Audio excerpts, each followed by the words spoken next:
સુરેશભાઈ ગોરી જે દલાલ છે અને લાલજી ઢોલા કરીને છે જે સુરતમાં સ્કૂલ ચલાવે છે, શિક્ષક છે અને કહેવાતા એક વડતાલ મંદિરના ખજાનચી તરીકે અમને ઓળખાણ આપેલી હતી. એટલે એને એવું કીધું હતું કે જગ્યા છે, જમીનમાં તમારે રોકાણ કરવું હોય તો વળતર તમને સારું મળશે અને જમીનમાં ગુરુકુળ અને સ્કૂલ બનાવી છે. હું પોતે શિક્ષક છું, અમે એની સ્કૂલ પણ સુરત જોયેલી હતી, એ શિક્ષક જ છે. એટલે તમે એ કે સ્વામી પાસે આવો તો તમને વિગતવાર બધી માહિતી આપે. એટલે એ બાબતે અમને અંકલેશ્વર મુકામે માધવપ્રિય સ્વામી, દર્શન સ્વામી, વિજયપ્રકાશ સ્વામી, જેકે સ્વામી, લાલજી ઢોલા, સુરેશ ગોરીએ મુલાકાત કરાવી હતી. અમે મુલાકાત કરેલી હતી. એને એવું કીધું હતું કે લીમ ગામમાં જમીન છે 500 વીઘા, અમે સીધા ખેડૂત પાસે જાશું તો અમને મોંઘી જમીન આપશે, અમારે એમાં ગુરુકુળને મંદિર બનાવવાનું છે, તો તમે જો સોદો કરો અને તમારા નામે સાટાકત ભરાય તો એમાં અમને વાંધો નથી.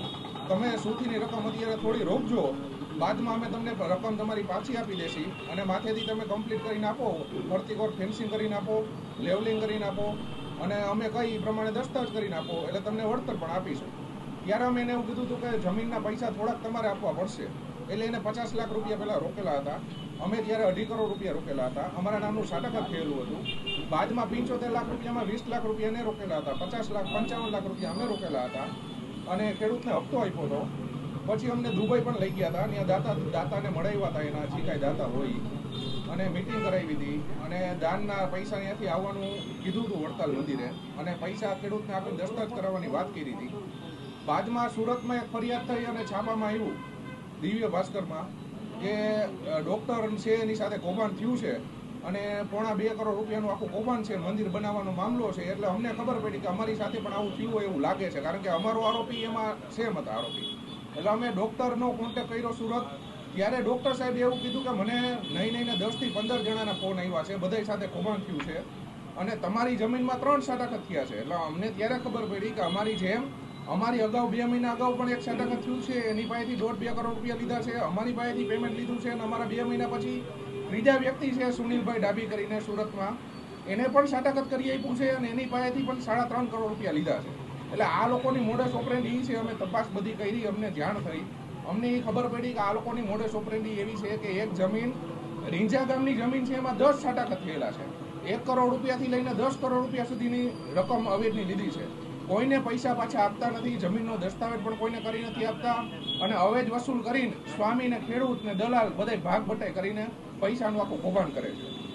માધવપ્રિય સ્વામી છે એની અમે બધી તપાસ કરી. એની ઉપર 307નો ગુનો દાખલ થયેલો છે, એને વ્યાજ વટાવનો ગુનો એની ઉપર દાખલ થયેલો છે, 3 થી 4 જમીન કૌભાંડનો ગુનો પણ એની ઉપર દાખલ થયેલો છે. અને વિજયપ્રકાશ સ્વામી છે જે જાલણસર ગુરુકુળ ચલાવે છે, ત્યાં પણ આની પહેલાં મહિલામાં પણ એના વિડીયો વાયરલ ઘણા થયેલા છે, અમને જાણમાં પણ આવ્યું છે, જોયેલા પણ છે. એને માર પણ મારવામાં આની પહેલાં જમીન કૌભાંડમાં આવ્યો છે. જેકે સ્વામી છે એની ઉપર અત્યારે નહીં 10 ગુના જમીન કૌભાંડના છે, અત્યારે ચાલુ છે, એ ફરાર છે છેલ્લા 6 મહિનાથી.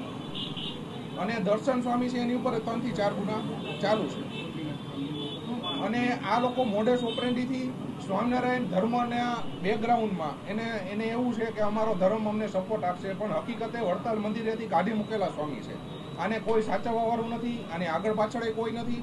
અને આ લોકો પૈસા બધા ભેગા કરીને એના ભાઈથી બાંધકામનું સુરતમાં કામ કરે છે, બધા પૈસા ત્યાં ટ્રાન્સફર કરે છે. અમારી સાથે કેટલાની છેતરપિંડી? અમારી સાથે 3 કરોડ રૂપિયા, 3,04,50,000 રૂપિયાની છેતરપિંડી છે. અને અમારી પહેલા જેનું સાટાકત થયું છે એની સાથે 1.5 કરોડનું છે. અમારા પછી જે સાટાકત થયું છે એની પાસે 3.5 કરોડનું કૌભાંડ છે. અને રીંજા ગામમાં જે કૌભાંડ થયું છે એ સ્વામીઓ જ કરેલું છે.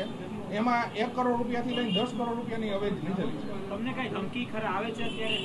ધમકી તો એવી જ આવે કે ટૂંકમાં તમે ફરિયાદ કરોમાં, નકર અમારે રાજકારણી સપોર્ટ બહુ સારા છે ને અમારે નવતમ સ્વામીને કઈ એમ અમે કરે, નવતમ સ્વામીનું નામ બતાવે છે. હકીકતે નવતમ સ્વામી એને મળેલા હોય ન હોય અમને કઈ ખ્યાલ નથી.